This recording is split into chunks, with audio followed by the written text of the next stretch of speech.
You know what time it is. That's right. It's time for Rivals Assemble, a Marvel Rivals podcast. I am your host, Mark Turcott, and you are tuned into episode 12. Well, it is freezing here in the Southeast, but you know where it is warm?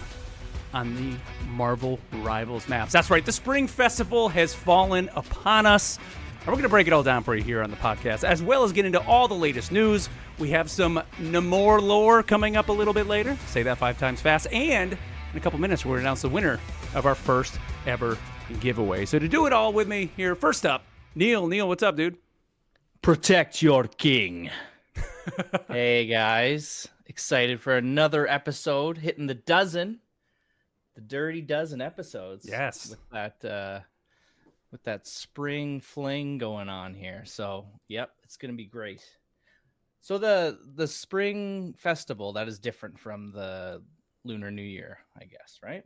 I guess so. I mean, it's like I said at the top here, dude, it is not feeling like spring at all. It seems a little bit early to be jumping into the spring festival, but middle of a cold snap. Here we are. We're doing it. And also here joining us, Ken's. Ken's, what's up, dude? Hey, how's it going? Yeah, I'm here, and it is cold and not warm like spring. I don't know. You know what I think is actually getting me warmed up is actually playing the new game mode is actually getting me a little fired up because, I have some thoughts about that. And we're going to talk about that here a little bit here on the show. But, of course, Matt's not with us this week. He did give us a very, very nice lore dump here of Namor. We're going to play for you guys a little bit later. Almost 12 minutes.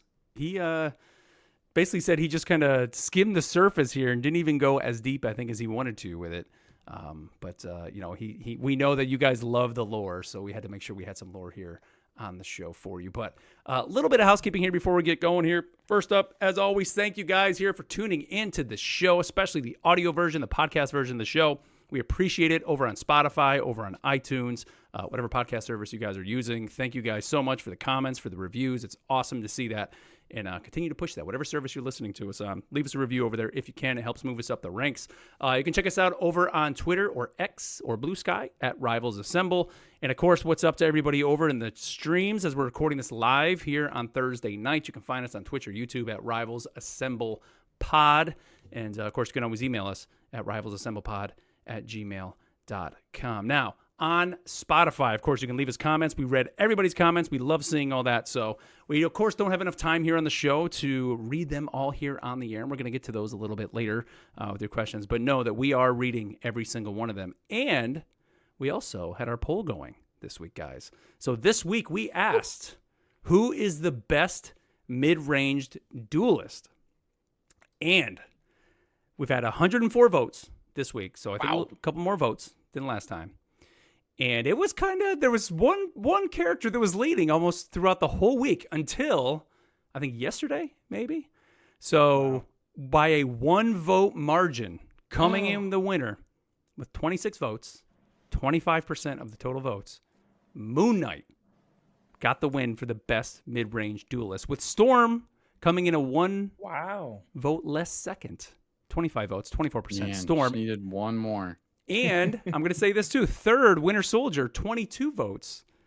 Tight. 21.2%. So it's tight up there. That was a close one. Very close. So what do you guys think? Comes out on top. Moon Knight coming out on the top. How you feeling? I bet you it's a lot of people just enjoying their new Moon Knight skin. Sure. Not me. Gold and black. And then he got a sweet New Year skin as well, right? Well, the Battle Pass skin, isn't that? That's the black and red one, right? Too. Yeah, he is some killer skins. Yeah. He gets preferential treatment from the art team, I guess. But he's great. His onk to kind of auto aim kind of deal is very annoying. Get those onks down.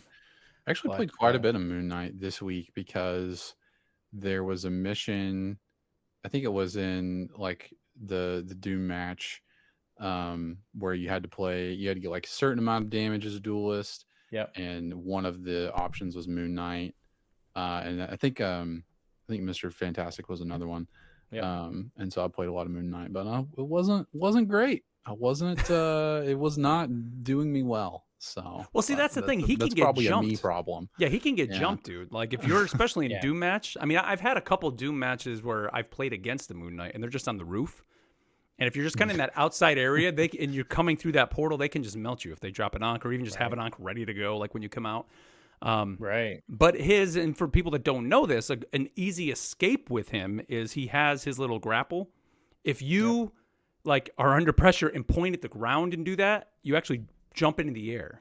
So that's just a quick try to escape. But depending on who's on you, like if you have an Iron Fist on you, he's just going to stay locked on you and you're dead. Yeah. So I could see in Doom match Moon Knight maybe not necessarily being the best, but I know there's somebody out there listening to this right now that is screaming at their thing saying they just I was own not with having a Moon Knight. great time, but, But- I did get that mission complete. He did get a buff though, I think, to his ultimate. Like his ultimate now seems Oh, to just yeah. melt people in regular Oh, really? It matches. slows it's pretty Yeah. significant amount, right? So yeah, but I don't get any kills with that. Other people do.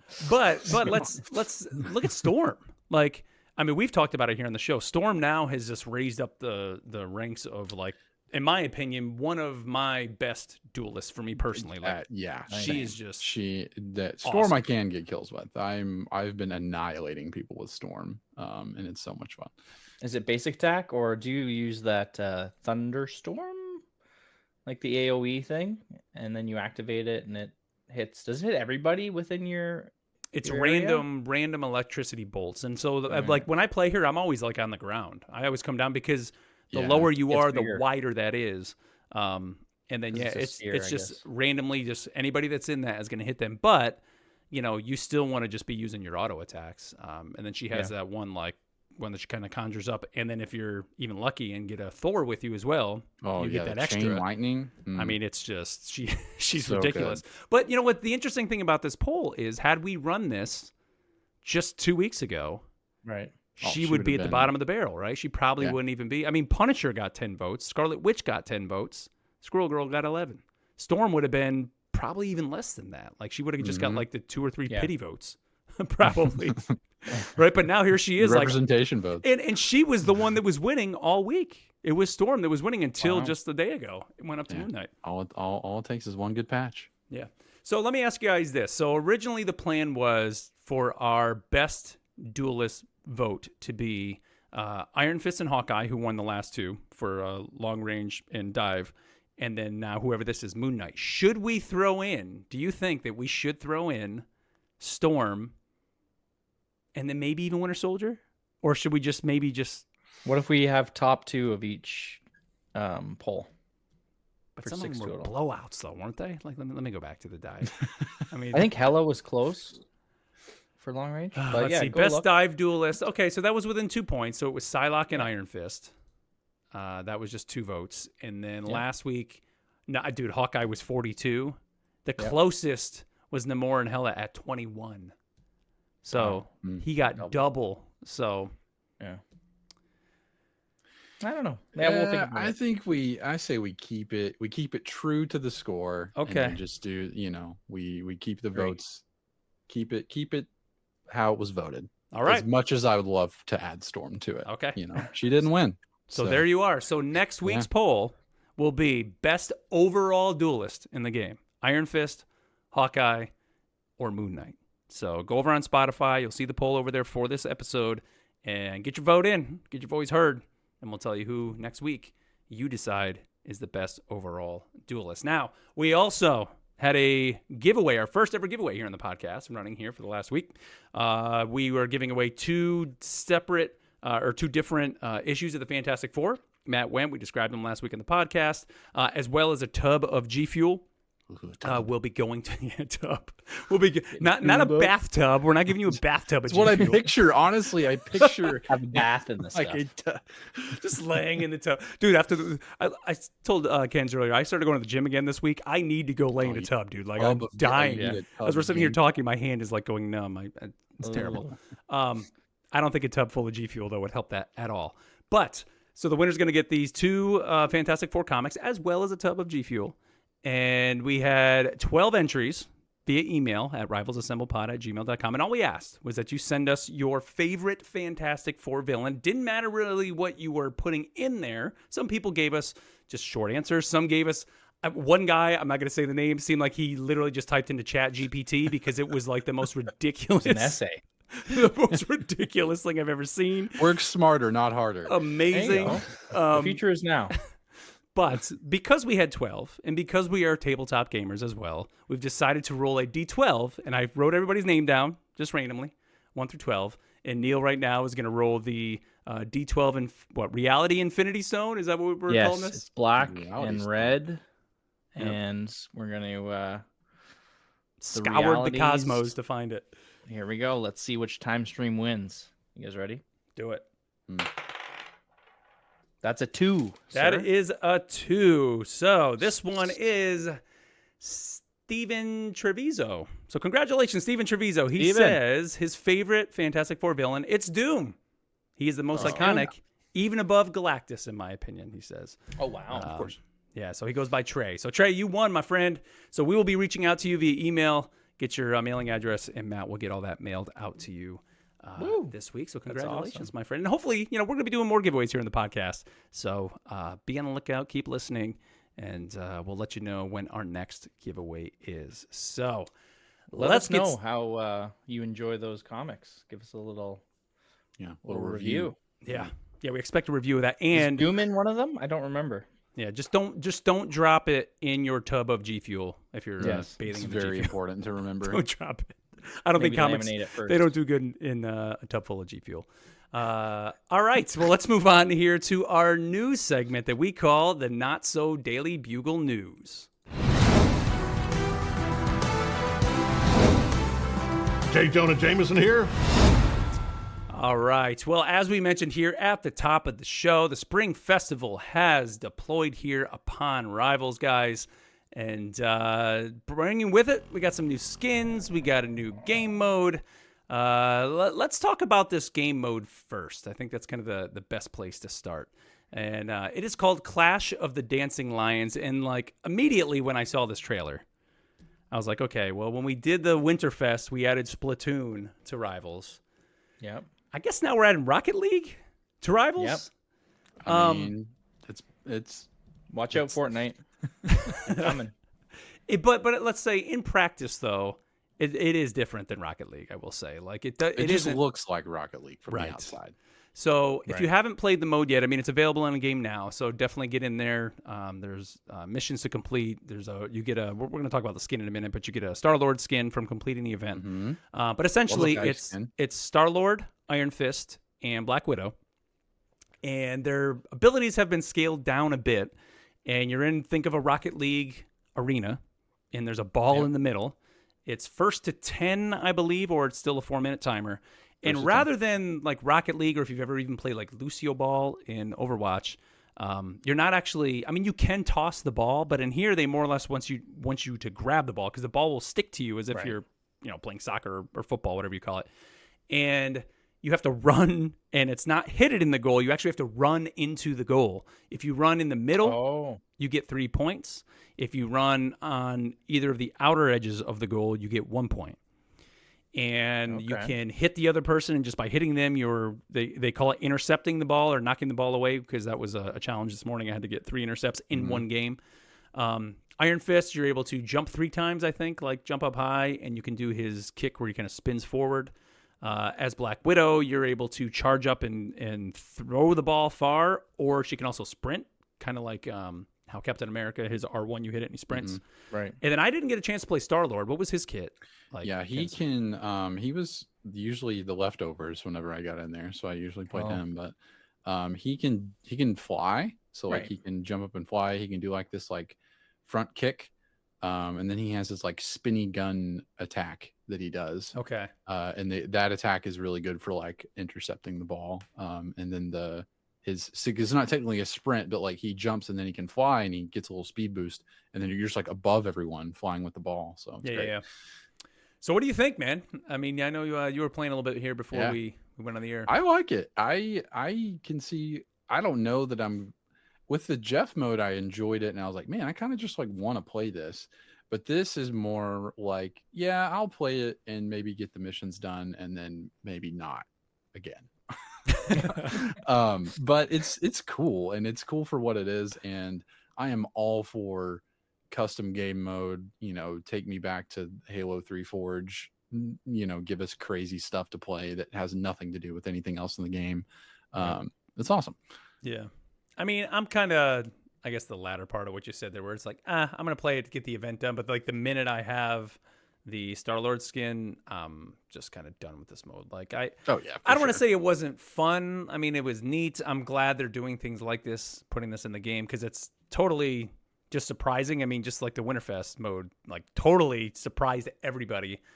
Didn't expect this at all. So it's kind of neat that it's in there. But I would say this one seems like you need a little bit more coordination, I think, than you needed in the Winter Festival.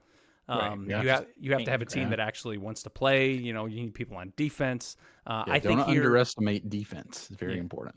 And I think too here, because the characters play so differently and have their abilities, that comes into play too. Like you need to know which character you're playing and how to play them. Like there's literally a strategy that's going to develop out of this. There's going to be like a Dancing Lion mode meta. Where like your Iron Fist is your backline, or however that plays out. And I mean, it's so early on, but I can guarantee you, like, you're going to see videos on YouTube of like, here's what your team should be doing. Here's the role that you should be playing. Because the one thing, like with Black Widow, I had 2 matches as Iron Fist and 1 as Black Widow. That sprint, once you can get away from people, you're gone. Yeah, you're gone. Like, so if she can break through that line and you have the ball, you're gone. Unless you have back super quick too. Yeah, so there's definitely going to be some strategy to it. And I think that's what I don't want to say it was frustrating about it, but it was like when it came time for that third game, which really was my closest game, we had one guy on my team that was just not playing like he should. And so I'm getting frustrated. I'm like, oh, dude, like, come on, I need you doing this. But it's like, all right, this is just a fun game mode, right? Yeah, it's not. But Neil, did you get in to give this a shot yet? I have not tried it yet, but I have to say these new costumes are great, and I love Star-Lord's flow. He's got some nice hair, blonde, shoulder length, like a lion, locks. Looking great. And that is the reward for the end of the event, right? You go through all your things, and you get that. So I will definitely be shooting for that because it looks it's like the Jeff thing where you're earning points to add to like a card, but it's like a painting, and so you add like paint to it, and it creates like it kind of fills in the colors of the painting. So it's pretty cool. Yeah, what they were showing in the trailer where it's who is it, Black Widow and or not Black Widow, who's in the, is it Black Widow that's in there? I think it's Black Widow, the painting, or Squirrel Girl that's in the image, whatever it is. That's basically going to be your gallery card. So again, if you want to just continue your in-game collection of items, you're going to want to take part in this event. You get it from missions within the event itself, and then also the challenges that come out every 2 days. You can get some paint in there as well, which was kind of odd. Yesterday, the challenges rewarded paint, but the mode wasn't available yet. Oh, yeah. I don't know if you guys noticed that. So yesterday I was like, my challenges popped and like paint was a reward. And I was like, oh, okay. So I guess paint is going to be what we're going to be using for this event. And then today I woke up, the missions were there, but of course the challenges are every 2 days. I didn't have any challenges. So I was like, all right. Yeah. There's a nameplate, there's a spray. And then the final one, of course, is the Lion's Mane Star-Lord. So here's what they had to say about this. They posted this over on their Twitter page. They said, stepping in the Spring Festival spirit with Star-Lord's Lion's Mane costume. The majestic lion soars with auspicious energy, reigning over the mountains as 1,000 stars illuminate the universe, casting a celestial glow upon the land, heralding the arrival of spring, even though it's January. Yeah, I've just got to give them just a ton of credit for doing making the featured skin like that for free. This is the second free skin I think you can get this season, with the Thor one, and then now Star-Lord, and we have the Jeff one, and so it's great. Yeah, I mean, of all these skins, this not that I was planning on purchasing any of them, but the Star-Lord one is the one that I probably would have purchased. Right. And the fact that they made that be the free one, I was like, okay, cool. Like, I'll take that. Heck awesome. Yeah, give it to me for free. Let's see, the Iron Fist one, they say Iron Fist unveils the spirit of the lion, channeling the ancient energy of Kunlun. Iron Fist's lion's gaze costume embodies boundless strength and grace. His lion-inspired attire captures the brilliance of both the sun and the moon, a tribute to the courage of the Spring Festival. So nice. Yeah, that one's looking. And the cool thing is, in the event, you get to play with those with the skins on. Right. So that's cool too, so you get to kind of experience it. Are they different colors for each team? Like, how can you tell if? There's a thing above your head, like there's Yeah. like a little icon that's either red or blue, and that's how you tell who's on your team and not. And there's also, was it a plus sign or something that showed, or maybe an X where the ball is too. So if the ball was like behind you, there's you a kinda thing knew to, above the like, ball. Yeah. turn around. Let's see the Black Widow skin. They say the pulse of the Spring Festival beats with Black Widow's stunning lion's heartbeat costume. Draped in vibrant hues, her very step echoes the festival's lively drumbeat, igniting hope and courage among her allies. So Nice. yeah. And Kenz, I know you said that Star-Lord, he uses his gun with his kind of auto shoot Reaper thing. Do you get to use Black Widow's gun at all, or no? No, she just sprints, and then I think she has like a kick, like a spinny kick. Her She does, left maybe? trigger, if you Or- hold her left trigger down, she charges and throws the ball real fast. Yeah. So kind of Oh, like how cool. you would aim down the sight. could I think pass? that's what it's Yeah. like. Yeah, I mean, just kind of toss it. Nice. But that's the thing. Like, I'm sure there'll be people that'll get good with this, but it's like passing seemed a little slower than it should have been, maybe to me. So It's all about the intercepting. yeah, it's just about Yeah. kick everybody, kick them all. Yeah. Blow him up.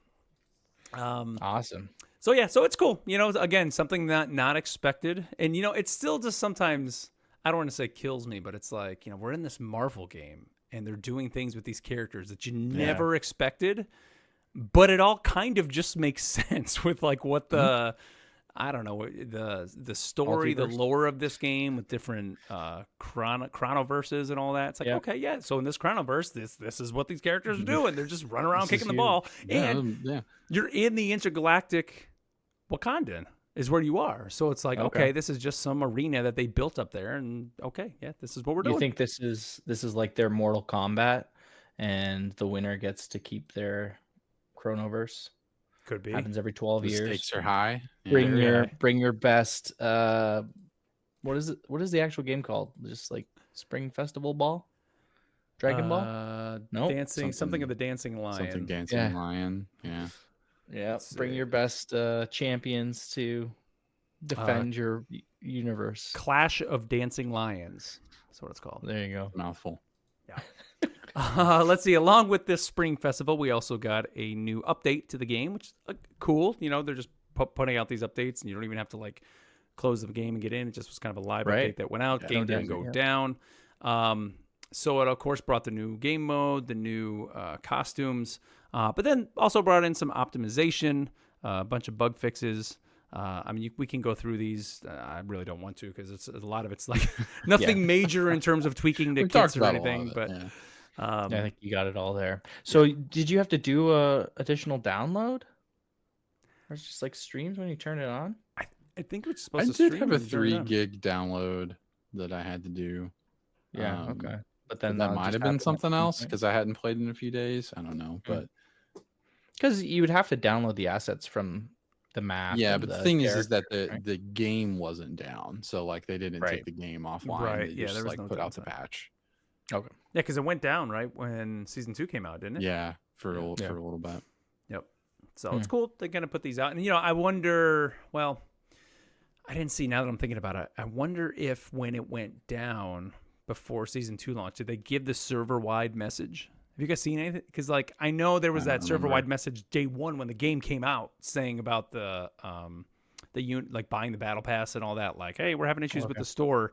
I wonder if they did the classic like MMO, like, you know, the servers are going down in 30 minutes. Servers are going down in 50. You know, We were there was playing something. because it was Thursday night, and I do remember seeing a message in the chat that said like, "Hey, at whatever this time, you know, it'll be It's going down." Nice. and your 'Cause your we played a ranking little bit after the froze, show. Yeah, right? Your rank froze, and that's it. And servers going down because it was like a few hours. I think it was down. Yeah, Mhm. cool. Let's see some other news we got this week. We learned that there is going to be another crossover, and this time with the new MCU movie coming out, Marvel's Captain America: Brave New World. There is a promotion going with Regal Cinemas, and if you go and buy tickets for the movie through Regal, now through February 17th, you'll receive an exclusive digital bundle of Marvel Rivals items. So you get a spray, a nameplate, and the spray is pretty sick. It's the Red Hulk hand grabbing the shield. The nameplate is sweet. It's Falcon with his wings kind of thrown out with the shield on his back, and a mystery costume. Which, come on, it's got to be Red Hulk, right? How is it not Red Hulk? Like, because it's not going to be Falcon. They're not going to have you run around as Captain America as Falcon, because I would assume Falcon would have a whole separate kit, right? He'd be an actual different character. So it's got to be a Red Hulk skin.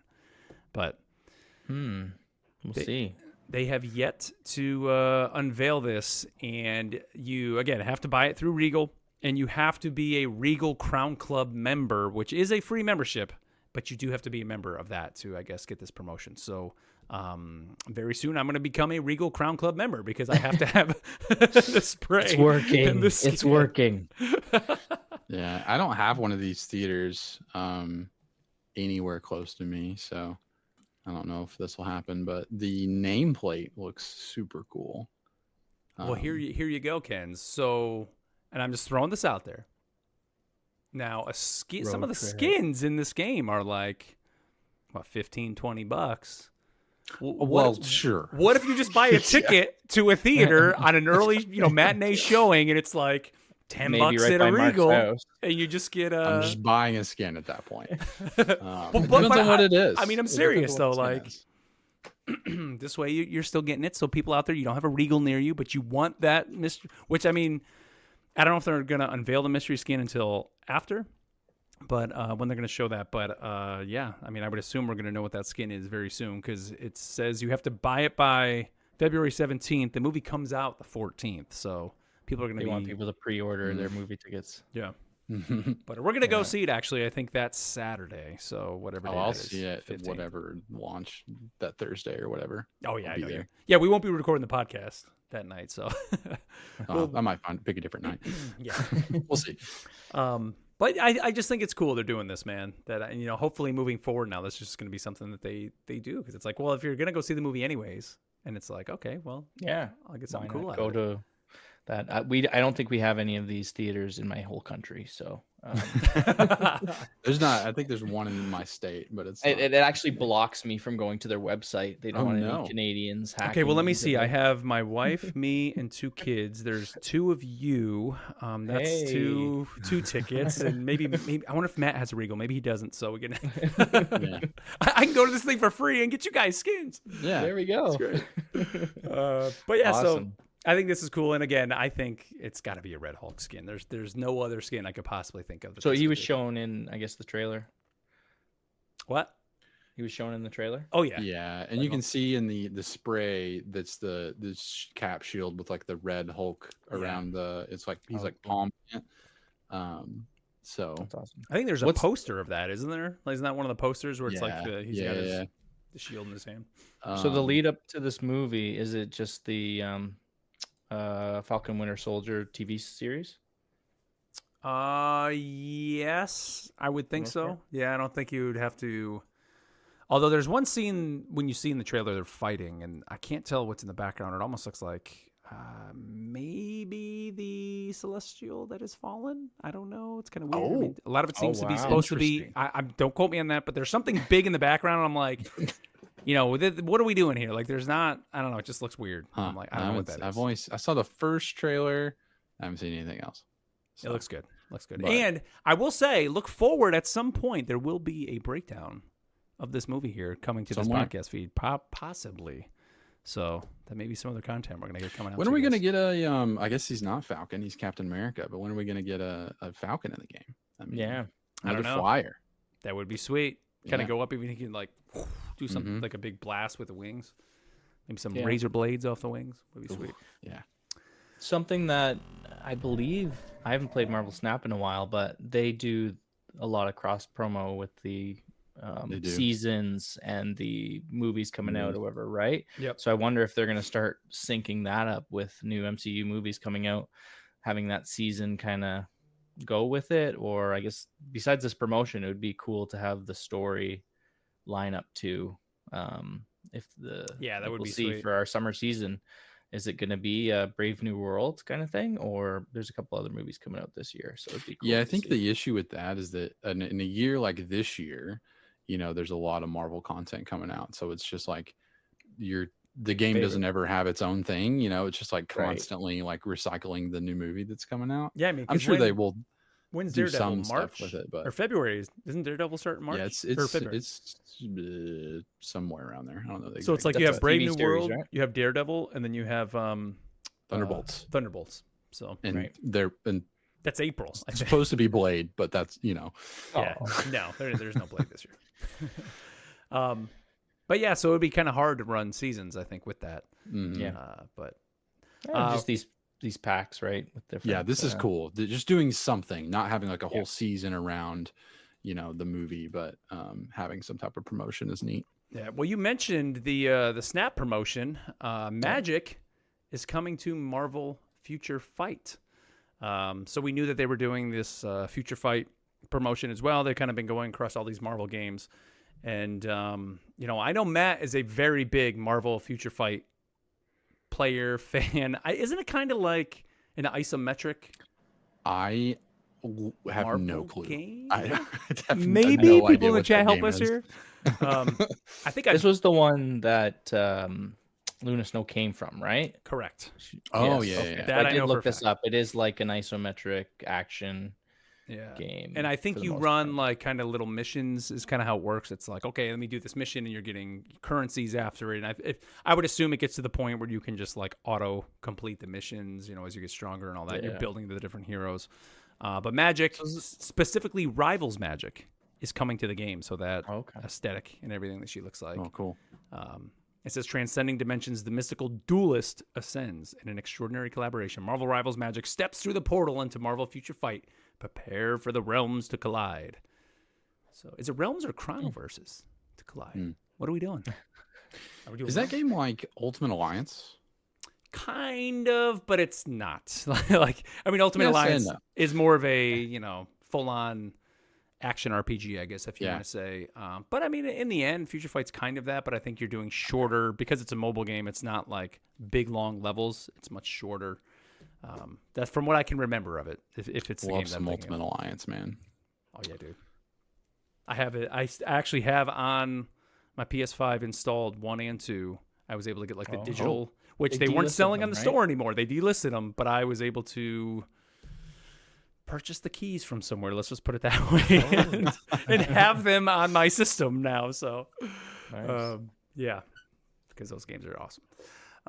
Let's see some other just kind of weird news that I actually just found this out today. And I never even knew this thing even existed, but it's over on the Marvel Rivals website under news. There was something about this Razer Cortex event. And my son was familiar with it. I was trying to kind of ask him what Razer Cortex is. And essentially it's a app, I guess, you install on your PC. And it's supposed to like boost the way that your system works. I don't know if it's your CPU, your GPU, whatever it's tapping into. But as long as you have this thing on, they have select games, Razer does. It's basically incentivizing you to use this application. They reward you with silver. And with this silver, then they have this reward store where you can go in and buy things like you can actually save up enough to literally buy like a Razer mouse or a Razer gaming chair, Whoa. keyboard. But also it's things like an $5 Xbox gift card or whatever Fortnite card. And what they're doing now with Rivals, they've added Rivals to one of the games you can play. So as long as you just play the game, and I think it's like every 5 minutes or every minute you earn this silver. But for a certain amount of time, so from January 24th to February 7th, you earn double the silver if you're playing Marvel Rivals. So take that for what it is. It's called Razer Cortex. I don't know if anybody's really familiar with it out there. I guess it's a way to optimize your gameplay, I guess is what they say. Today. Yeah, it's a thing that is there. And if you're into that, make sure you are playing Rivals because you're going to get double the silver.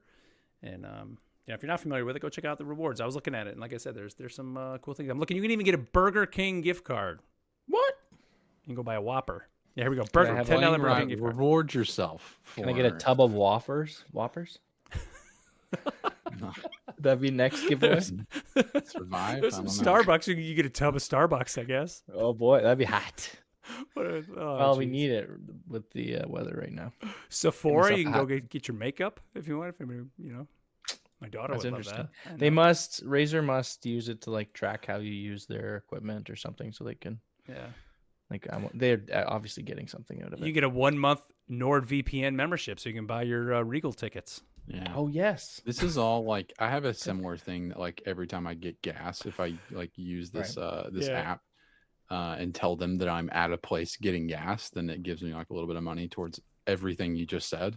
So I think that it's just another one of those things, which is cool. I mean, it's like it Yeah, why not? it Right? works. you're It's buying saving. it anyway, Yeah, right? I know. Give them their Yep. data they want to improve their gas Yep. They're crowdsourcing it. Yeah. You can have my data. Give me money. advertising. Let's see. And then finally, we had issue 6, the final issue of the Marvel Unlimited Infinity comic did come out. Neil, did you get a chance to jump in I did. and I read did the finale? It actually made the kids' bedtime story time tonight. So Oh, Had my they daughter heard the was other really ones? excited to. Did they No. know? I kind of gave them the rundown. I'm sure it wasn't. It didn't take you too First long. 5 issues, they're fighting. No. Yeah. And you know what? Nothing. Yeah, again, it's Jeff's in it. they Tell your say daughter nothing what- burger. So what happened? Because I didn't read it. So They're on the Tokyo map, and Penny Parker gets the web of life and destiny and sticks it into the sticks it into the where. chronomium. I don't know, the end. It's like, when you play Okay. the map, right? You get it to the guy's house and stuff happens. Yeah, but she punches it and nothing happens. And Right. who the villain we thought was Jeff after last week, that him and Namor were gonna team up Yep. so Jeff could get all the sardines that he wanted. Namor knows that, or I'm sorry, Jeff knows that Namor's spear is loaded with chronovium. So he takes the spear and stabs it in, and then it like saves the Crowniverse or whatever, sends everybody back to where they're from. And that's kind of the end. There's a moment between Penny and Peter where Peter reveals that he is not actually Penny's father. That's kind of in there. Yeah. Neat. So Jeff doesn't get his villain arc after all. No, He actually backstabs he just Namor. sucks. Yeah. Namor's like, all right, we're gonna take it over, and then Namor forgives him at the end too. He's like, all right, Jeff, no problem. I respect you. And then at the very, very end, you have the two Dooms fighting. It like flashes to them, and then it shows the that's Fantastic Four at the end, including Thing and Johnny. And then if you kind of scroll through the credits, it says like look for more Marvel Infinity Rivals like soon or something like that. So there is going to be another series. This one clearly was just focused on Tokyo 99, or 2099, even though they didn't really specify that. I thought like after kind of seeing that, you thought they would have, I guess, specify that in there, but they didn't. No, at the end they did flashes to the other. You got to see. True, yeah, the other maps. Yep. The other maps too. So maybe they'll do one on there, but. No I don't know. Midtown though, or any of that, right? I think the Fantastic Four, you just saw them like in Doom's palace or whatever, where he's fighting, where the two Dooms are fighting. But you did see Clintar, Asgard, what else? Wakanda. Yeah. All that was in there. And supposedly, I don't know when this is. I don't have all the details, but they are bundling this into a physical graphic novel Right. that's coming Right. out. Which, cool. I'm glad they're doing that, but the Infinity Comics, I don't know. I mean, I think Matt talked about did he buy the Jeff the one, Jeff or he collections? saw it at least. Yeah. He said they did a good job of panel to panel. I don't know if it would be like something you flip up and down because they're more, Yeah. portrait instead of landscape. But Well, it is weird too, just going from your phone reading the Infinity Comics where you're scrolling up and they look great. yeah, But then when I usually read my Marvel Unlimited, it's on my tablet, and those pictures blown up, the like fidelity of them it doesn't look is as not good. as good. So I almost wonder when you're flipping through the book, are they like, what are they going to do Interesting. to like Yeah. sharpen those images? Upres it. Yeah. And like, then why doesn't it upres it on my tablet? Like, I don't know. Yeah. But I just want some other stories like physically in my hands, like give me these lore bits that they're dropping with like the challenges and stuff Yeah. are so freaking good. Like give me some art and some real like, meaty comics with some of that. That'd be awesome. Give me a physical season 1. Yes. Like it actually looks like in your game, but Yeah. give it to me with the text and all that too. Or just give I me don't know the how you TV do it, show. like not a pop-up book. With my son has some. They're like lift the flap, because when you look at it in the game, it's just the pictures, right? And then you hit the button to read it, and then it's the big, the actual story bit. But maybe I wonder how they could do that. Yeah. I don't know, but I want a TV show. Give me the show. Just do Yes. it. Let's do it. What are we doing? Or it'd be cool if like after the first year of content, or maybe even season, like just give us an animated 5 or 6 minute short, like summarizing everything that happened in that season. I think that would be neat. Or a single episode of What If that's from something like this. That Just would a be little neat. nod to this. Just like they give a little nod to like the Sony Spider-Man, and a couple of things. Just did they? something. Not in What If, but in he's in Spider-Verse, yeah. Yeah. Oh, okay. That Cool. would be sweet. Which, by the way, man, dude, when that movie comes out, that would be the one I would really want to see them kind of like combine. Maybe do the season somehow with Do a that. whole Just have a Spider-Verse Spider-Verse season would be great. Which I'm sure at some point they're going to do something like that. Yeah. But all right, well, that's pretty much it for the news this week. I didn't really have anything else in there. So let's move on here to our lore segment that we call the Cerebro Files.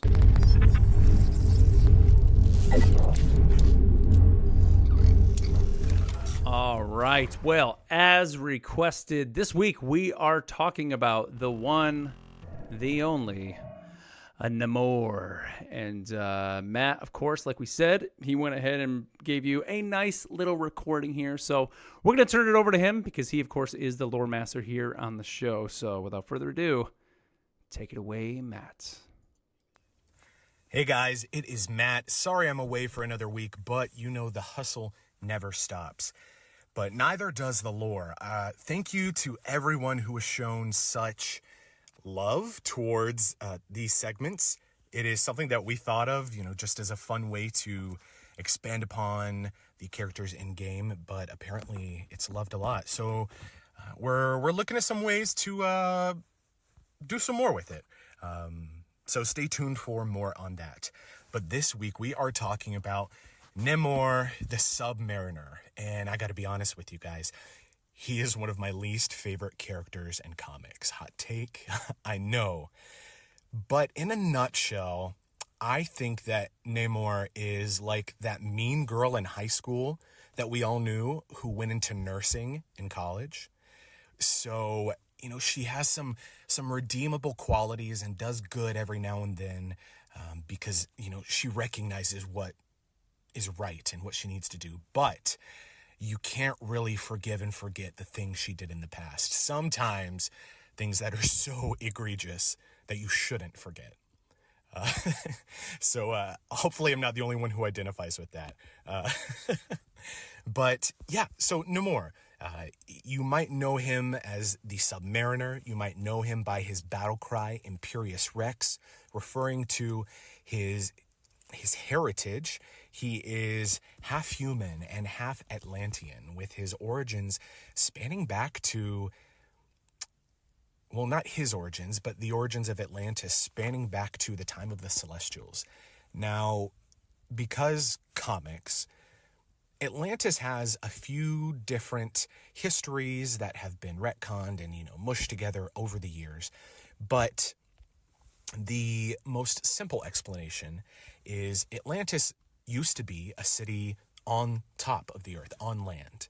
And during the time of the Celestials, when they originally came to Earth and did their experiments, which created the Eternals, the Deviants, and then what would become known as mutants, Atlantis was established during that time. And they existed on the Earth until the cataclysm, basically the second coming, not to get biblical or anything, but the second time the Celestials came to Earth and basically wreaked havoc on the Earth, trying to wipe out the Deviants, who had amassed power and influence. During that time, they basically sunk the city of Atlantis and another city on the Earth, and they sunk to the bottom of the ocean.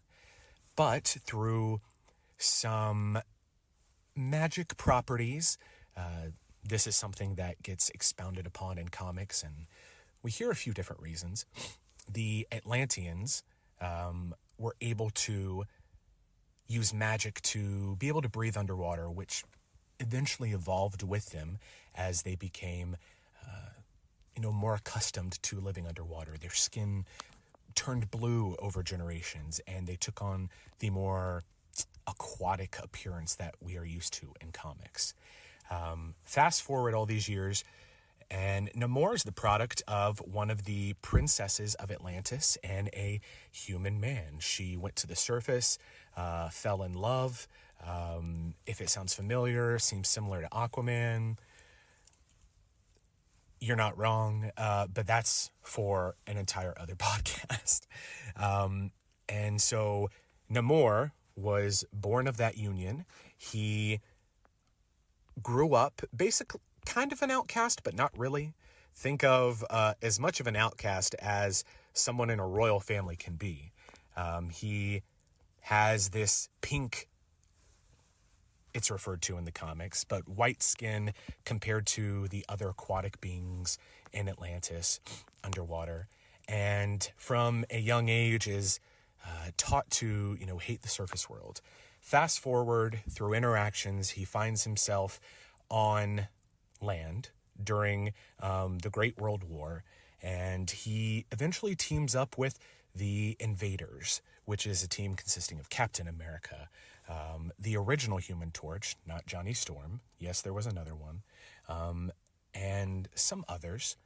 He was a part of the All-Winter Squad. He was a part of the Defenders. He was part of the Illuminati. But back during the World Wars, he fought with the U.S. basically because the Nazi German forces found out where Atlantis was and wanted to take it over. So they allied with the U.S., and this was before the U.S. entered that war. Eventually, we have the comic events that unfold with Captain America and Bucky. History, comics, there you go. But yeah, further in the comics, Namor develops relationships with the Fantastic Four, with Black Panther at one time, at many times, resulting in some amazing fights. They're very similar characters as leaders of these nations. Namor eventually becomes king of Atlantis. And flip-flops isn't the right word, but I guess ebbs and flows between this relationship with the mainland, or the world above, if you will, about whether he wants to wipe them out for the wrongs they've committed against Atlantis, whether those are intentional, whether those are perceived, and remembering that he has allied with these people many times.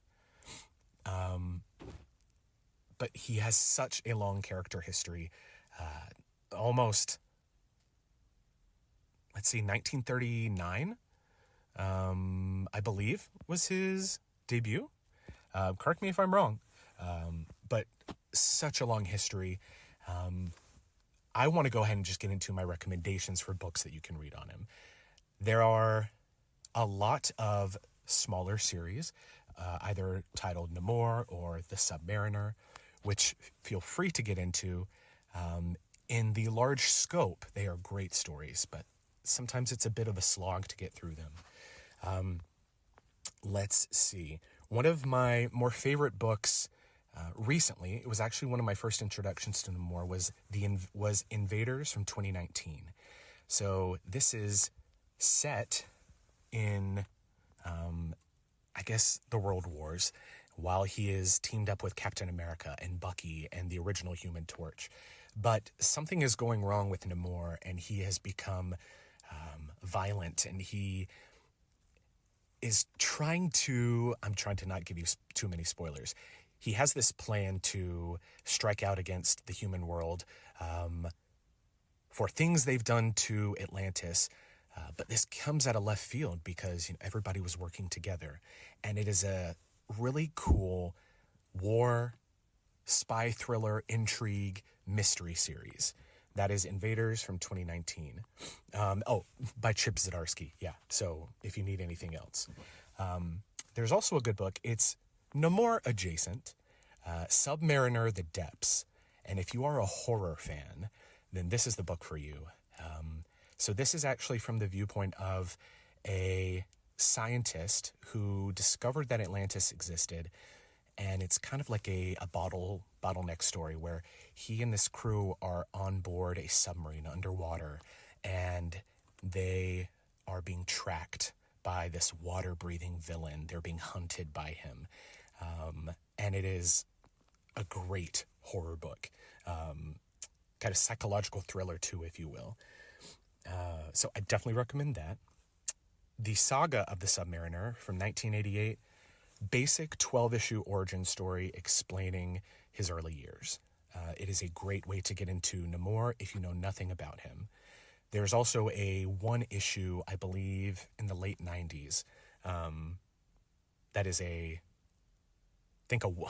one-shot that explains all of the 12 issues. But if you want a deep dive, that's a good one for you. That is the Saga of the Submariner. There's also Submariner Revolution, which is a really popular book. This happens in the middle of Civil War, the original Civil War. And basically, a terrorist attack is,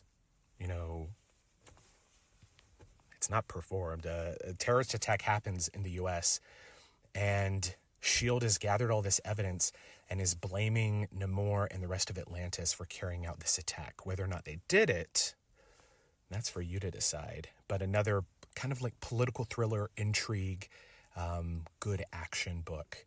So that is Submariner Revolution. There's also a fantastic 5-issue miniseries during the King in Black event, all about Namor, where it talks about this lost tribe but this team almost of Atlantean warriors called the Swift Tide. And they were tasked with retrieving this ancient stone, which was said to hold the dark power of the old gods. And this power slowly begins to corrupt them. If you know anything about the King in Black event, this is very much that vibe. So that is the Namor series, 5 issues during King in Black. And I would be remiss if I didn't recommend my favorite story ever to feature Namor, Avengers vs. X-Men, where Namor becomes a host to the Phoenix Force, one of 5. He launches a full-scale assault on Wakanda for harboring what he feels are enemies against mutant kind because, kind of buried the lead here, Namor is also the first recorded mutant in Marvel history. His powers, extreme durability, strength, speed, but he has these nifty little wings on his ankles, kind of like Hermes in Greek mythology, which that's actually his mutant power. So yeah, he sides with the X-Men during this conflict. And I will tell you nothing about that. That is worthy of a podcast in its own right. Avengers vs. X-Men, read the entire series. It is so good. Cyclops was right. That's all I have to say. But yeah, I hope you enjoyed this, not deep dive, but this dive into Namor. I can't wait to be back with you guys again. Thanks for listening, and have a great week, guys. Hey, guys. All right. Well, there you go, man. Matt just delivering so many different reading lists in that one. You know, there's so much. And I'll tell you, I had never heard of the one that really intrigued me was the Submariner: The Depths, the one that was like the horror story. Yeah. That sounds awesome. Sounds wild. Being from the viewpoint of like scientists in a submarine, learning about recognizing that Atlantis is down there, and then have who I assume is Namor, like, I don't want to say haunting them, but just like messing with them. Yeah, dude. Like, I want to read that. I will second his recommendation on Avengers vs. X-Men. Fantastic. Definitely go read that. That is a great series. It sounds awesome. Yeah, that's great. Are you also on Cyclops' side of that? Yeah. Yeah. I guess. You know me and the Avengers, man. Though, come on, Cap. I'm always with Cap. But I will say, like, my first, because I want to ask you guys, like, Namor is a character that when I think back to when I was reading comics, like, he was always there. I always knew of the Submariner. I never really referred to him as Namor or Namor. I mean, I always called him Namor, Submariner, like, and then suddenly, Namor. you start hearing everybody's calling him Namor. So it's like, okay, I guess that's how we're saying it. But I never really either read books with him or just, I don't know, had any affinity for the character or really thought he was a cool character. Never really interests me.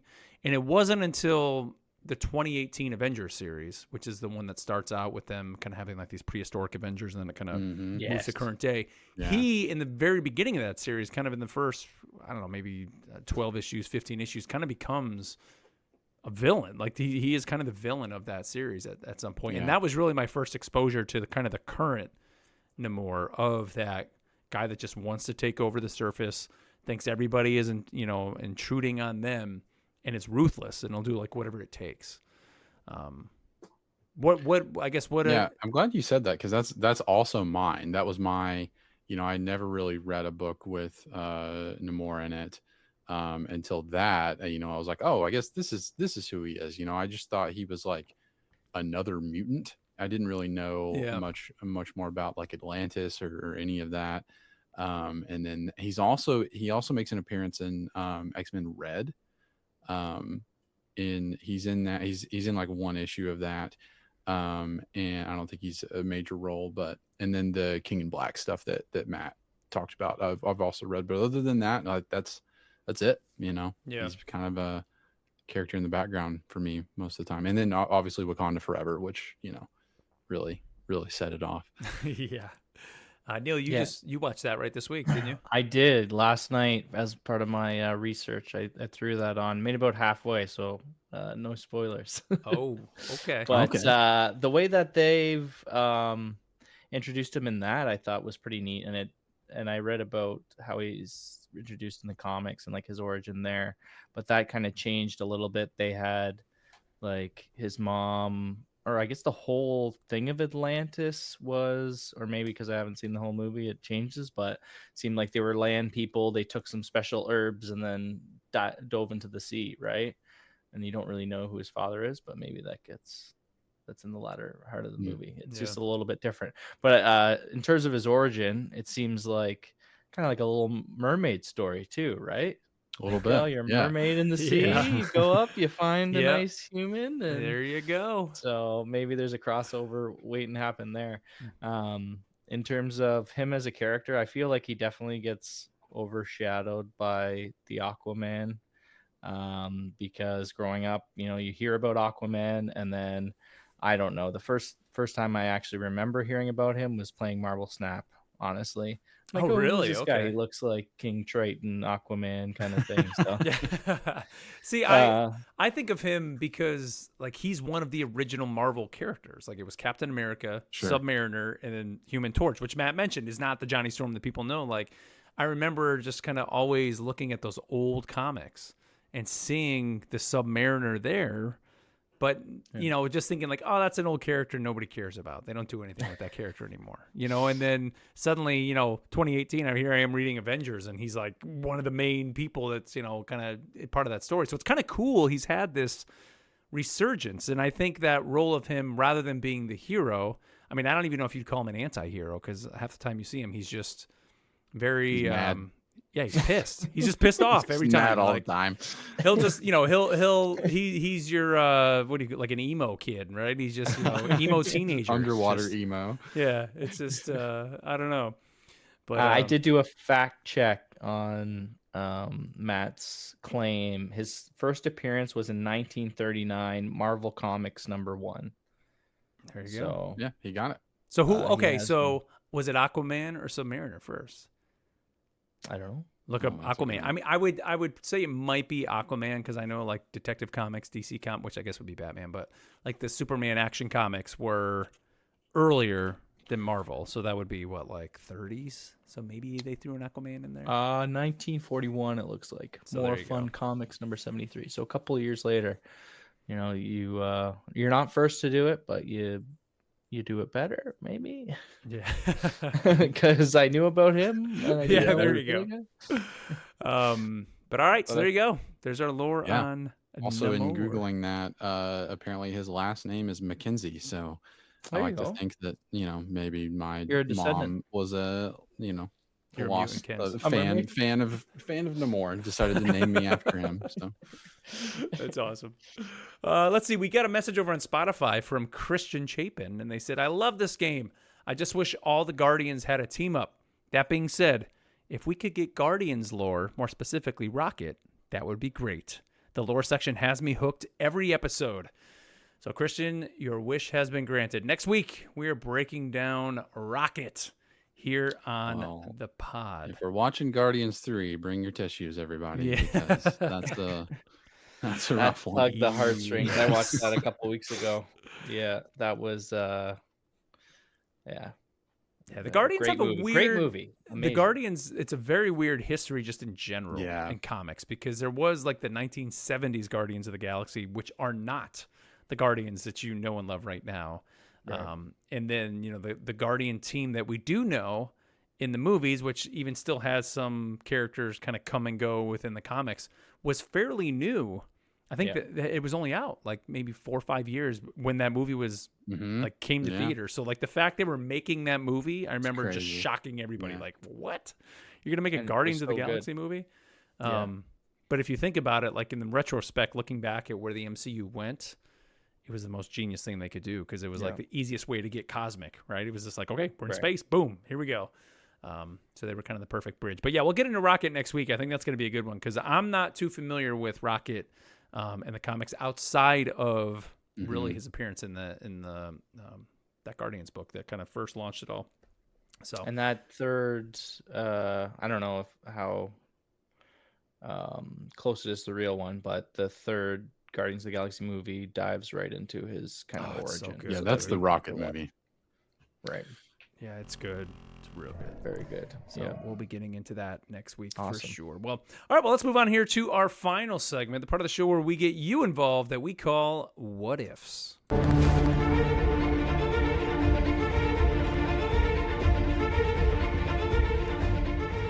All right. Well, don't forget, you can always email the show to rivalsassemblepod@gmail.com, or you can leave us a message over on Spotify, just like pretty much everybody here that we're going to mention too did. So the first one comes to us from Angelo Vaughn, and they said, does anyone else have a compulsive need to do all the challenges and unlock the lore pages the day they come out? Angelo, I am right there with you, buddy, because it drives me bananas if I cannot finish something. Because I might have said it here before. Like, I play usually in the mornings before work. I get up early. That's just what I do. I've been doing it for years. I play my games in the morning. And I have a set amount of time, because it's like, I got to start getting ready for work. I have to get on with my day. And if I can't complete my missions or my challenges before that time, it drives me nuts. Now, I will say the good thing about this game, though, and I know, Neil, you've even mentioned this here on the podcast before, is they carry over. So, like in a game like Overwatch, if you didn't complete them all, there was no like room to put more in. You had to fill those in. So then I always felt like I wasn't optimizing my battle pass. Where here in this case, you have those extra slots. So it's like, okay, I've kind of had to reprogram my brain to that. Yeah, it's carried over. You don't have to do that anymore. I still feel you though, Angelo. I still feel you. But yeah.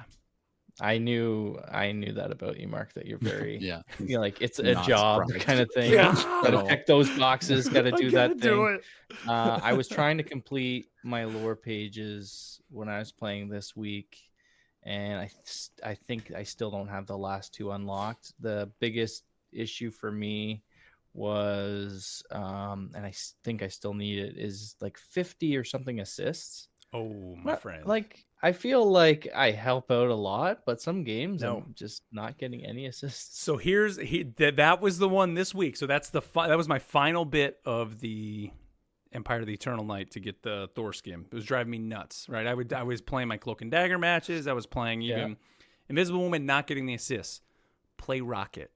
If you play Rocket and just keep dumping the health, and then when you drop those armor packs, people are picking those up. I mean, I finished it like, I think I had maybe like 30 assists total prior to that. I mean, I finished it in like 3 or 4 matches after that. Rocket just, you will stream through, because especially when you get in a team fight and you drop his ult and it empowers everybody, every kill on that, you're getting assists as well. Because I did learn too, the assists, it's not based on you doing damage. It's on you actually helping a teammate, either by healing them, putting armor on them, boosting their damage. So if you just, like, let's say I hit an enemy and then one of my teammates gets the final kill on them, that's not an assist. That's not how this game is tracking it. The game is tracking it by you actually playing a strategist, helping them. Assisting. Literally assisting in their kills. So it's like, now, don't quote me on the fact that, like, you do a little bit of damage and they do it and you're not getting this, you're going to get, or that's not considered an assist. I'm sure for duelists and maybe tanks, that is the method. But, like, as a strategist, in my experience, it doesn't matter. So I'm sitting there, like, banging my head against the wall. I'm like, I have all these kills or whatever, and I'm getting no assists. So Rocket is the easiest way. I played a lot of Rocket this week, even after I was done with the assists, because, like, I haven't really touched him since probably the alpha and beta. And, like, I think maybe played a couple matches in Season 0. And, dude, like, I had a couple matches. I was getting, like, just as much healing as I do with Cloak and Dagger, plus getting all those assists. And I think Rocket's a little underappreciated right now in the game. So he's fun. Yeah. Over in the chat, MLTVV says Mantis is also really good for assists. Right. If you're boosting the damage, right? With her, boost that damage. Yep. But at some point, because there's assists, there's takedowns, and then there's final hits. Yeah. So as long as you're not doing any damage, I guess you can get an assist. But if you get a bunch of damage on them, then it becomes a takedown, right? So you want to take them down with the big not D. Do any damage, which kind of feels bad, but you gotta unlock this story. I gotta see Stop being what so good. Yeah. Well, I will tell you, the last bit does not unlock story. You're just gonna get the skin. So the one prior to that, I think, gave you the panel. That's where the story is. Yeah, I still haven't done that one. I'm still stuck on Spider-Man. Yeah. But it was annoying, and Angelo, I feel you, man, because the event, those are the ones that are driving me nuts, because, like, they take a little bit longer. But you know, the one thing I'll tell you, Angelo, is go in there and look, because that one, I looked at it and it said, like, you still have 42 days to complete this, and I was like, okay, I know I still in my head want to get it done right now, this minute. Yeah, but I got time. Let's see. Go ahead. Oh, and you said you got that new skin, and you used Ken's hot tips from last week, and got a crazy good Thor game with those it, silver 2 tips. Dude, it was like, coming in hot. How about those bronze 2 tips, dude? Right now, man, I'm like, I was like, one of these days I sat down, I was like, I'm going to play comp all day. I'm just going to go and play comp. I played a couple matches, got to bronze 2, and I was like, I'm done. 3 matches later. I just can't do this. Like, I don't know what it is. I just have no patience for comp right now. I highly recommend using that looking for group function in the Marvel Rivals Discord, because as soon as you get all 5 people and you know which, well, that too, but you know, like, pick your, you know, you're going to be a support or strategist.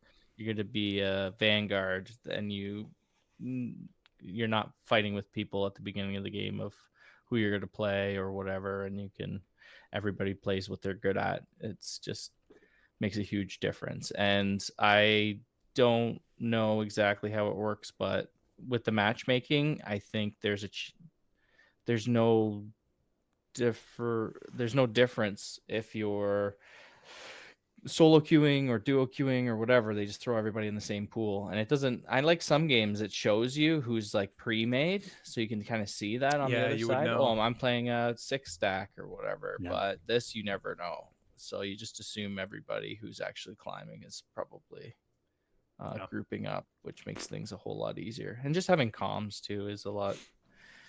It's good to have. Yep. So, let's see. Next one comes to us from Justin O'Shaughnessy. I think is how I say that. Yeah, you got it. Sorry if I butchered your name. He says, "Love the pod. You guys are awesome." Thank you, sir. He said, "One thing I was curious on your guys' opinion is how the game rewards MVP. I feel like it's so biased towards kills that it's almost impossible to get if you don't lead the team in kills. I've had matches as a support where I go 25, 6, and 15 with 15 healing, And the DPS tank that had 27, 7-0, 15 damage always gets the MVP. Also, I feel like the game completely ignores damage blocked when choosing an MVP as well. It feels like it's all kill-based for the MVP. Now, I mean, I would say probably 99% of the time it's based on kills. I mean, I've even had some games where I'm playing a duelist and I have more kills than another duelist and they still get it. And kind of in that case where I would have 25 kills, or I'm sorry, I would have 27, they have 25, and they still get the MVP. So I don't know. Like, have you noticed like what the, I guess, algorithm is for it? Because I mean, even some of those matches, like I said, the Rocket, I had a Rocket match this week. I had almost 30 assists, and I didn't get MVP. And it's like, shouldn't, like, yeah, maybe I only had 6 or 7 kills, but like all those other assists, those guys wouldn't have got their kills if I didn't assist them. Like, I think it should. I've been surprised sometimes where the strategists have got the MVP, and there've been, like, usually it's games where everybody's doing well, but so I think they do take healing into account. I think, well, I don't know if they do or not, but least amount of deaths should help, because if you're not getting knocked out, you are in the fight helping the team, right? You're not spending that time walking back. So I feel like that's going to be a big one. And if you just make the big play at the end, right? If you use your ult at the right time, that might be the thing that pushes it to the limit too. If you have a really nice highlight, then that might give you your MVP too. Yeah. I don't know. There's some numbers, but I don't know what's going on there. Yeah. Let's see. We got another one here from Mark Asbury, and he says, "Hey guys, loving the podcast as always. Another question I have is, I was unaware of the accessibility features the game could offer, such as turning off easy swing for Venom and Spider-Man, as well as getting an indicator that you are healing another player by turning on the notification for it. I stumbled across a video that showed me how to set it all up. I guess my question is, do you think they should show you how to do stuff like that in the tutorial?" Now, I know you guys have used, or at least Neil, you have the easy swing for Venom, right? You have that shut off? Yep. Yes. Yeah, so you actually aim where you want to attach your webbing. And also there's hold to swing and not. So I have hold to swing on as well. So it gives you just another way to do it. It kind of gives you like a zip line. I can point to a place, use my web, and then just kind of tap it, and it just pulls me towards that spot instead of like going through the full swing. Yeah. So I've used that. There's the healing indicator is also nice too, because then you know if your healing shots are actually hitting your team. You have to go into each individual hero to turn that on, and each individual hero has their own kind of like set of specific things you can do. Another thing that they have is anyone that can wall climb, you can change it so instead of always being up on the wall, it can follow your cursor, so your center of the screen, so it's like kind of like you're just walking around but you're on the wall. It makes it a little bit more easier to understand. Well, it depends, I guess, what you're used to at this point, but I've changed that one too. Yeah. Well, Kens, what do you think? Should the game have a tutorial to I show don't us all know. The only way for that to, like, for everyone to know is to do like a forced tutorial, and I don't want that. You know, for it to be like, "Hey, welcome to Marvel Rivals. Play this thing real fast," and it's no, I don't want. No, thank you. Did they have anything? I don't think so. No, there is you could opt into the tutorial. I think it was on, it was like on the right side in season 0, and it said like, "Do you want to play the tutorial?" And you could like click. Well, that's cool if it's Yeah, if you can opt into it, then yeah, I don't see any reason why you couldn't have. Yeah. You know, something that maybe not like a direct like walkthrough of accessibility features, but it could open up like the options page and could kind of highlight some stuff just to kind of catch your eye so that you can read through it yourself. But yeah, I mean, there's a lot of stuff in the game like that you know, unless you're going to a YouTube video or something, or you're reading through every single setting, that you're just not going to see. So yeah. I know my son in Fortnite, because he's not playing it right now that much, but was a real big Fortnite, like into the competitive and all that with it. Had all these accessibility features on, you know, where you're seeing the footsteps, so you didn't have to listen. Like you could literally see in your radial menu where the footsteps are coming from and all that stuff. And like, you know, none of that I don't think was ever really conveyed You to the don't know about it. players. That's just that, you know, you just figure that's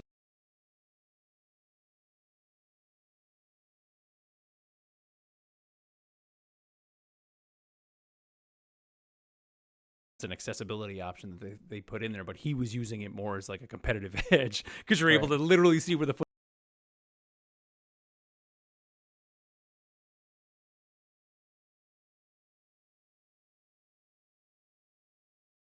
footsteps are coming from. So this sounds like something kind of like that, where it's like these are accessibility options, but if you want a little bit of that competitive edge, there are things in there that can help you.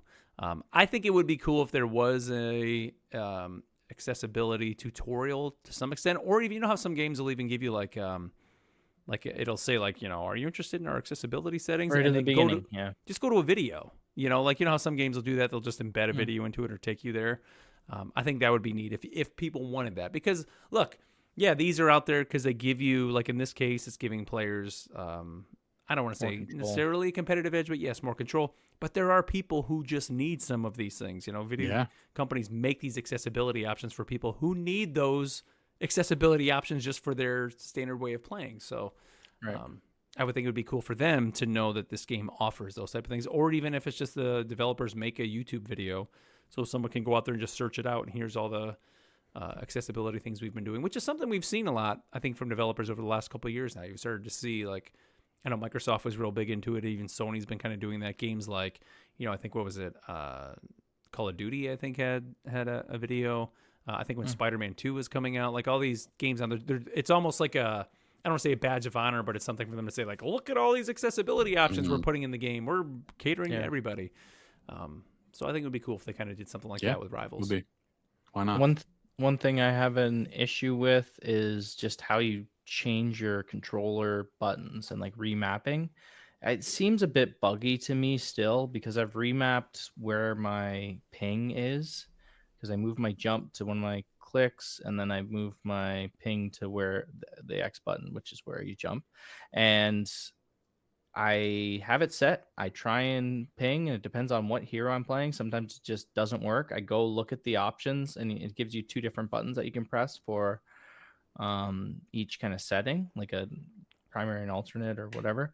And it says that I have it set that way, but when I play the game, it's still not set that way. So weird. It's very weird. And the other thing is you have to actually go to each separate character to reset your jump button or whatever. It's so annoying, dude. Wasn't there like, I mean, I hate to always bring up Overwatch, but in Overwatch you could do it by hero, but couldn't you also do like a bulk or whatever, right? Yeah.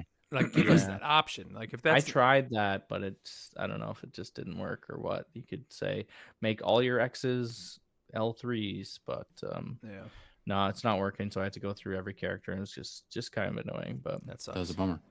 Yeah. Let's see. Next one comes to us from John, and he's got a lot of O's in his name. This is in reference to our specialists or strategists taking undue flack, like we talked about at the end of last week's episode. He says, y'all were right on, but judging performance strictly from the scoreboard can mislead people, especially at lower levels, kind of what we were just talking about. He says, if someone is healing up a lot of poke and dropping the ball at critical moments of team fights, causing snowballs and staggers, that only show by watching the replay or being present enough to recognize that in the moment. Often it is the DPS that's out of position and not utilizing cover and health packs, though. Right.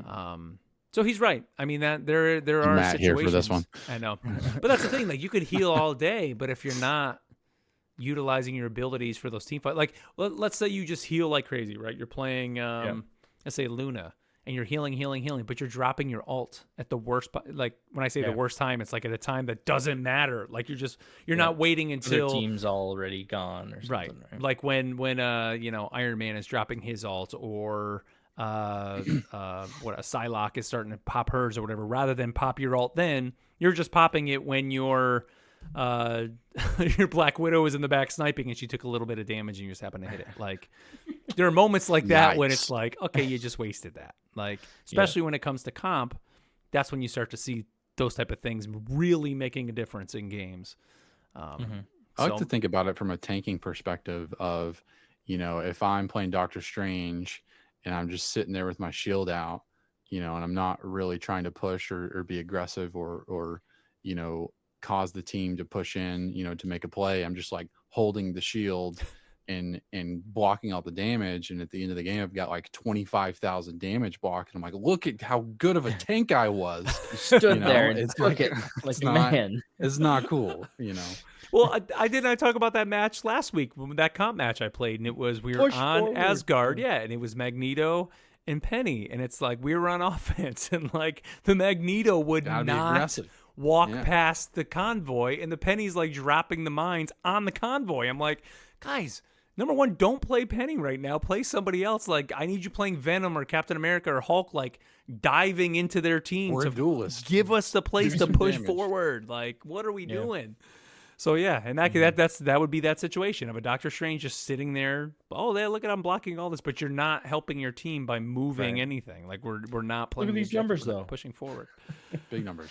How do we lose? Look at my numbers. I think one number that really does matter though is your final hits, right? Because if you're taking out the other team, then obviously that's a point where you start to get an advantage.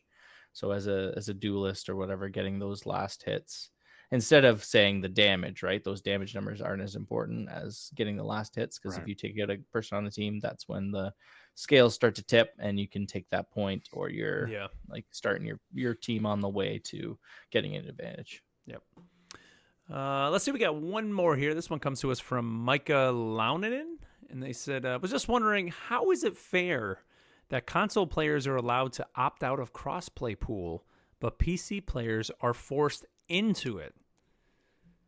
So I didn't know that the PC I players didn't were know forced that into it. either. I thought you could opt out of it. I mean, I just roll with it. Like I don't really care, because I mean, where it really matters, of course, is in comp, and right there, you're always going to be on the platform that you're playing on. I wish that it didn't, though. I wish that they would just. It's like I wish that you could pick if you want, to go into what pool, or because I want to play with all of you guys. I want to play comp. I want to play with other people that I know that play on console, and that sucks. That it's that you're not able to get in there. I don't think it matters that much. I was gonna say, like, is it they just Especially even at my rank.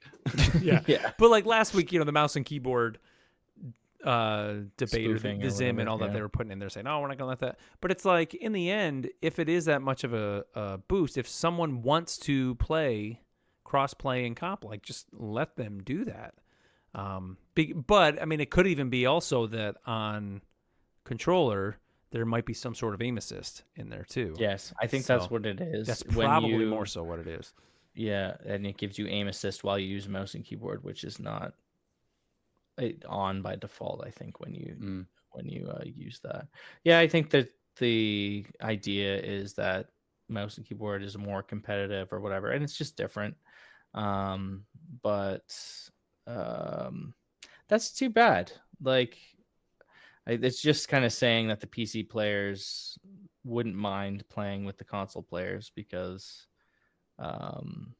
they're better, right? Yeah. But because I guess with PC, you're allowed to use controller too if you want, and I think that's what you do anyway, Mark, right? I do. Yeah. So it's like, what's the difference if you're playing with somebody with a controller or not? A controller on a PC or a controller on console. I guess the thing where you'll notice is if everybody's got a really good PC and it loads really quickly, but then you've got like a console player in there and you're waiting for them to start the match, maybe. Yeah. I don't know. It is, I guess, just kind of what it is. But I do see his point, though. Like, how come console players can opt out, PC can't? Yeah, that is odd. I didn't even know that was the thing. I didn't either. But, maybe that's something that'll change moving down the line. The more people talk about it, Micah, the more they'll listen. So, all right. Well, guys, that's going to be it here for the episode. Again, if you want to reach out to us, go ahead and do so. Best way over on Spotify. You can leave us comments over there or over on our other social feeds on Blue Sky and Twitter at Rivals Assemble. Or, of course, you can always send us an email to rivalsassemblepod@gmail.com. Big thanks to everybody over in the chat, over on YouTube and on Twitch. We did the show live this week at Rivals Assemble Pod. You can find us there. You can actually find the VOD of this, too. Over on YouTube, if you click at the live tab, I think it'll be over there. You can see kind of a little pre pre-show and the after show is all there. We don't go through and really edit much of that, so you can go check that out. And again, big thank you to all our audio listeners on iTunes, Spotify, whatever podcast service you guys are listening to. Thank you guys so much. And do us a favor, of course, leave us a review on whatever that service is, because it keeps moving us up the ranks. Because, dude, the numbers on this show have just been going up and up. And I mean, I appreciate it so much. I know we all do. Like, this is just, it's fantastic. We mentioned earlier in the show about there possibly being a Brave New World podcast, but we got some ideas of other things coming down the line too, and we're going to reveal all those here, hopefully not too far out, but we all kind of got to get together and get our thoughts together and see what we want to do. But there's going to be a lot more content you're going to be able to get from us besides just the regular pod, so definitely be on the lookout for that. And we will be reaching out. Congratulations again to our winner, Trey. We will be emailing you. I'm not going to email him right away. I want him to hear this. So I'm going to wait maybe like 24, 48 hours. Yeah, that's the thing. Like, I always wonder that. Like, don't email the people right away, because it's like he's not even going to have a chance to listen to it and just be like, oh, I won. Okay. He'll wake up, get to see the email, and then so, but we'll be reaching out to you, man, cool. Very soon. Or even if you just want to email us even from there once you hear it, would be awesome too. Any final thoughts, guys, here as we move into this next week of the game? Ready for spring, I guess, since they're throwing that on us. Ready for some warmth. That's definitely what I'm ready for. So we are 2 weeks into season 1. Yeah, 2 full weeks. Yep. Yeah, so we still got some more time. I'm excited for that halfway point that's going to coming up in a few weeks. I'm loving Mr. Fantastic. That is becoming one of my go-to characters. Nice. These days, so I'm really getting used to him and enjoying that map for sure. I've fallen off the Doom Clash or Doom match. Yeah. But loving the Midtown map is Yeah, great. Midtown map. I wish we Amazing. still had the option. So good. I wish they had that playlist still for that map. Yeah, where you could only pick that one. Yeah. I actually had to come up in comp this week for the first time too, which was kind of interesting. It's a good one. Did you win? I don't remember. So probably not. That's how Probably not. This week I have not seen Mr. Fantastic as much as I did in week 1. I don't know if people are kind of falling off of him or what. It was like that first week, literally every match, of course, he's the new character, so you're going to see him. But I'm just not seeing him utilized as much as I had that first week, so I don't know what that means. I don't know if that means like he's falling off, he's not as effective as people thought he was, or not. Maybe people don't understand his kit well enough. I don't know. So I bounced off right away because I was not doing well. Yeah, there you go. But as soon as I figured out that he's got kind of like a splash attack with his basic attack, like just keep flinging around, waving inflatable arm guy kind of thing, and you can get inflatable tube man. Yeah, inflatable tube man, and you can hit multiple people with every basic attack. That like it's a game changer. And then just keep throwing your shields on your allies. So keep jumping around, and every time you do that, you gain your elasticity or whatever it is, and you're becoming big man with the extra health. The other tip that I saw was with your extra health, when you're big boy, that's when you can also do your ult and you still keep all that extra health too. So if you're having a hard time staying alive, big fantastic. Big health to bring that big D. Yep, there you go. Loving it. Hit him with the big D. All right. On that note, we will wrap this episode up. Next week, Lucky 13. We will be talking about Rocket, and I don't know if Matt's going to be with us again next week, but either way, you'll be getting that lore dump. So everybody, as always, thank you so much for tuning into the show, and until next time, we'll catch you later. See you. Peace.